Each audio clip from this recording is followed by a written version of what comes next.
देश नीति, केवल सच्ची और पक्की खबरें। देश नीति में दोस्तों आपका स्वागत है। मैं हूं आपके साथ राशिद जहीर। किसानों के बारे में गोदी मीडिया और भारतीय जनता पार्टी से जुड़े नेताओं ने जो गफलत और जो नफरत फैलाने का काम करना शुरू कर दिया है, थोड़े दिन में आप देखेंगे कि जिस तरह से किसी मुस्लिम का नाम आने के बाद पाकिस्तानी आराम से लगाया जाता था, किसान का नाम आते के साथ ही खालिस्तानी लगाया जाता था, अब थोड़े दिन बाद आपको महसूस होगा कि शायद ये खालिस्तानी ना होकर आतंकवादी या उग्रवादी है। आपको मालूम है, पूरे देश की सबसे बड़ी खबर है कि किसान किस प्रकार से आके एमएसपी की जो है डिमांड लेकर के सड़कों पर उतरे और किस तरह से उन पर गोलीबारी भी की गई है। उनके ऊपर आंसू गिरे, गैस के गोले भी छोड़े गए हैं, लाठी चार्ज किया गया है। ये तमाम चीज़ें आपके सामने हैं, लेकिन गोदी मीडिया ने और भारतीय जनता पार्टी के नेताओं ने किस प्रकार का परपंच रचने का काम करके इनको बदनाम करना शुरू कर दिया, वो दिखाने में आपको आया हूँ। और झूठ के आधार पर सबसे पहले दोस्तों मैं आपको दिखाना चाहता ये हूँ कि एक तस्वीर है, ये हिमंता बिस्वा शर्मा, हालांकि ये उनका ओरिजिनल वो नहीं है, पैरोडी है। इन्होंने कहा कि आर द फार्मर्स और डकैत, ये डकैत हैं या फार्मर हैं। ये सब लोग कौन है ये मैं आपको दिखाऊंगा। तस्वीर देख सकते हैं, इसके अंदर जो सिख फार्मर हैं वो किसी मर्सिडीज गाड़ी के ऊपर बैठे हुए नजर आ रहे हैं। चलिए कोई बात नहीं। अब इसको अंदर मोहम्मद जुबैर ने ये बताया कि दरअसल ये गाड़ी एक तो मर्सिडीज नहीं है, फोर्स नाम की कंपनी है। आप जानते होंगे कि अक्सर लोकल में कभी कभी पैसेंजर्स को ढोने के लिए, आने जाने के लिए लोकलाइट्स इस्तेमाल करते हैं। ये गाड़ी दरअसल वो है। इसमें मोहम्मद जुबैर ने छापा कि ऑनर ऑफ दिस कार, और दूसरी बात यह कि ये तस्वीर जो है 2020 की है। लेकिन इस तस्वीर को तमाम इंटेलेक्चुअल्स कहे जाने वाले भारतीय जनता पार्टी के टूल्स इस तरह से इस्तेमाल कर रहे हैं कि देखिए सक्षम हैं, लेकिन ये डकैत हैं। किसान ना होकर के डकैत बताया जा रहा है। ये सब यही लोग हैं जो भारतीय जनता पार्टी के जुड़े हुए लोग हैं, या फिर भारत को राममय के नाम पर एक ही वर्ग का देश बनाना चाहते हैं। Owner of the car is an entrepreneur businessman है। This image was viral in 2020 में हुई थी। और BJP false claim by the BJP members, the jeep is the Mercedes Benz, 1.5 crore रुपए की बताई, बट ये जो थी SUV Gurkha by Force Motor. Alt News ने इसके बारे में बताया था कि Manpreet spoken to Manpreet, resident of the Anandpur, he is a entrepreneur, his family member are farmer. ये पूरी चीज़ है और इसकी अगर मैं आपको डिटेल में लेकर चलूँगा, अल्ट न्यूज़ ने उसी वक्त भी छापा था। इस गाड़ी का नंबर, इस गाड़ी की तस्वीर, तमाम चीज़ें दिखा दी गई हैं। ये आपकी स्क्रीन पर है, ये देख लीजिए। car-dekho.com पर उसका जो पूरा का पूरा तस्वीर है। देश के गरीब किसान सस्ती जीप, इसके बारे में बदनाम करने की कोशिश की जाती है। असल में बात यह है। और फिर इसके अंदर जुबैर ने, यानी कि अल्ट न्यूज़ वाले ने पूरा का पूरा इसका चिट्ठा खोल दिया।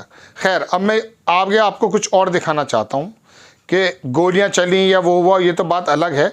आप देखें, मोहम्मद जुबैर ने कहा कि एक अनौपचारिक आईटी सेल सदस्य के भ्रामक ट्वीट को 5000 बार रिट्वीट कर दिया गया। इस वाले ट्वीट को, ये तस्वीर 2020 में भाजपा सदस्यों द्वारा झूठ के साथ वायरल की गई। जीप 1.5 करोड़ की मर्सिडीज बेंज है, लेकिन ये फोर्स मोटर की एसयूवी गुरखा है। ऑल्ट न्यूज़ ने आनंदपुर के रहने वाले, वही मैंने जो आपको बात बताई है। चलिए खैर, अब मैं आपको दर्शकों को ये दिखाना चाहता हूँ कि देश के अंदर सोशल मीडिया पर भी, मेनस्ट्रीम मीडिया नहीं, सोशल मीडिया पर भी इस तरह के लोग पैदा हो गए हैं जो नफरत फैला रहे हैं। एक सूर्य प्रताप सिंह थे, ये पहले तो मोदी जी को गरियाते थे, भारतीय जनता पार्टी के खिलाफ थे। अचानक इनको पता नहीं क्या हुआ, ये बहुत ज़माने से सक्रिय हैं। अब देखिए, इन्होंने लिखा है कि उत्तर प्रदेश के किसानों का आभार, उन्होंने किसानों की खाल में छिपे खालिस्तानी उपद्रवियों की गुप्त मंशा को भांप लिया, इसलिए यूपी का कोई किसान नहीं कूदा इस आंदोलन में। हरियाणा के जाट सहित सभी हिंदू किसान, ये एक आईएएस की ज़बानी है, कई किताबें लिख चुका है ये व्यक्ति। सभी हिंदू किसान भाई इस आंदोलन से बाहर हो गए। अब केवल पंजाब के खालिस्तानी आतंकी बचे हैं जिन पर हरियाणा पुलिस का लट बज रहा है। ठीक है, ये लैंग्वेज इस्तेमाल है। अब उनकी इंटेंशन किसानों की क्या है, एक अजीत भारती करके ये भी सोशल मीडिया पे नफरत फैलाता है, एक पत्रकार कहा जाता है, लेकिन जो सीनियर्स पत्रकार हैं बुजुर्ग, उनको भी गाली बकता हुआ पाया गया, बिहार का है। पुलिस ने फर्जी किसानों पर एक्सपायरी डेट वाले आंसू गैस गोले दागे, यह अजीत भारती लिखता है। हमारे टैक्स के पैसों का सही प्रयोग क्या करो, ये नहीं दिखाने के लिए धुआं कर रहे हो और प्रभाव कुछ भी नहीं हो रहा है। भले ही 1-8% का आंदोलन नियंत्रण सेस लगा लो, लेकिन गोले सही फेंको। यानी कि ये भी बात आई है कि साहब गोले जो हैं वो एक्सपायरी डेट के हैं। NDTV में जो काम करते थे सौरभ शुक्ला, उन्होंने भी बताया है। इनका कहना अच्छे फेंको ताकि इससे नुकसान हो। ऋचा राजपूत, ये अक्सर जो है अखिलेश यादव के पीछे पड़ी रहती है बंदी, इसने कहा ये कार खरीदने वाले कौन सी फसल लगानी पड़ती है, उसी गाड़ी का मर्सिडीज का फोटो दिखाया इसने। और देखिएगा वसीम अकरम त्यागी हैं, उन्होंने कहा इसी IAS अफसर जो रिटायर्ड है इसको टैग करते हुए कि सूर्य प्रताप सिंह इस लहू को देखकर खुश होंगे, सुबह से लाठी चलाने की मांग कर रहे थे। वहां जो किसानों पर लाठी चार्ज हुआ है वो है ये सूर्य प्रताप सिंह का एक वो। और देखिएगा यूपी के गाजीपुर बॉर्डर पर सन्नाटा है, 15-20 कथित किसान पहुंचे थे, उन्हें पुलिस ने लपेट लिया। यह है योगी आदित्यनाथ का दबदबा।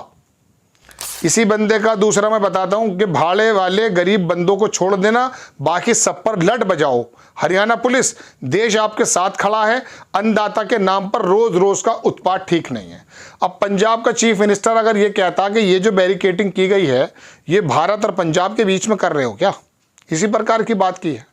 मतलब मैं दर्शकों को बताना ये चाहता हूं कि पंजाब के अंदर और साउथ से जो मांगे उठने लगी हैं ना, ये अब से पहले देश ने कभी नहीं देखा। यानी कि कुकी समाज हो, घाटी के मुसलमान, कश्मीर के मुसलमान हो, और तुम्हारा साउथ और जो है तमिलनाडु के तमाम मुख्यमंत्री आगे अपनी बात कर रहे हो, ये जो बांटने का काम हुआ है ना, ये हमने अपनी जीवन में तो देखा नहीं है, लेकिन ये इस तरह के लोग आकर के काम कर रहे हैं। अजीत भारती ने और आगे भी बात लिखी है। मैं आपको बहुत सारी चीज़ें दिखाना चाहता हूँ कि भारतीय जनता पार्टी के ट्रोल आर्मी ने इसको उखाड़ कर रख दिया। ये वो सौरभ शुक्ला का वो बयान है कि ये टीयर्स गैस शेल 11/2022 को एक्सपायर हो चुकी हैं और ये किसानों पर दागी गई हैं, रबड़ की गोलियां चलाई गई, सब कुछ इस ग्राउंड रिपोर्ट में दिखाया गया है। उन्होंने भी बनाई ये रिपोर्ट। बहरहाल दर्शकों, बात यह है कि किसान MSP की जो डिमांड लेकर आया है, इसके बारे में बात है। ये लेकर आया है और आप उन पर लाठियां चला रहे हैं। अब इसके अंदर दोस्तों एक बात मैं और बताऊं, जो हमारे वेस्ट यूपी के जो किसान हैं इनको अलग हटाने की कोशिश की जा रही है।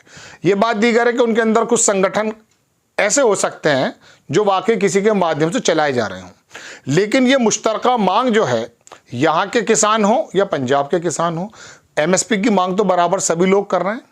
और संयुक्त किसान मोर्चा जो बड़ा वाला है, जो पूरे भारत में है, उसने भी 16 तारीख को कॉल दिया है, किसानों को भी बांट दो, वर्गों को बांट दो, कुकी मैतेई को बांट दो, जम्मू के और कश्मीर के हिंदू लोगों को बांट दो। यही काम हो रहा है। अब किसान जो अन्नदाता है उसकी बेसिक ज़रूरत जो है, मैं आपको कई बार बता चुका हूं, हमने कल बात भी की किसान नेता से, लाइव किया था हमने, आप देख सकते हैं, उसमें हमने डिटेल से बताया कि MSP क्या चीज़ है और किस प्रकार से ये काम चल रहा है। लेकिन बहरहाल फिलहाल किसानों को बदनाम करने का एक सिलसिला शुरू हो गया है, ताकि पता चल जाए कि यहाँ का किसान तो हिंदू है, जैसे हिंदू किसान लिख रहे हैं सूर्य प्रताप जी, और वहाँ का किसान जो है सिख है। बस क्या है, देश कहाँ जा रहा है, ये तो आपको सोचने की ज़रूरत है। आपको खबर कैसी लगी अपनी राय कमेंट्स बॉक्स में ज़रूर दीजिए। चैनल को सब्सक्राइब कीजिए, शेयर कीजिए। नेक्स्ट टाइम मैं किसी खबर के साथ हाजिर होता हूँ। जय हिंद।